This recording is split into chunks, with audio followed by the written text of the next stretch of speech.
And how Yeah. many leads would you guys, because I know you guys have done like amazing revenue numbers. Do you know any idea how many leads you guys would generate a day?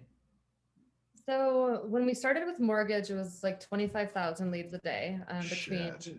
someone looking to purchase a home or refinance. And then as we grow into other verticals, it was kind of like that same thing. I think auto, we got to 25,000.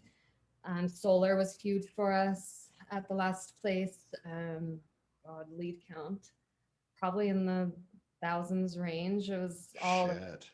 we Like did. thousands to ten thousands of dollars a day or leads a day. And what does that translate to dollars? Like hundreds of thousands of dollars a day in revenue, right?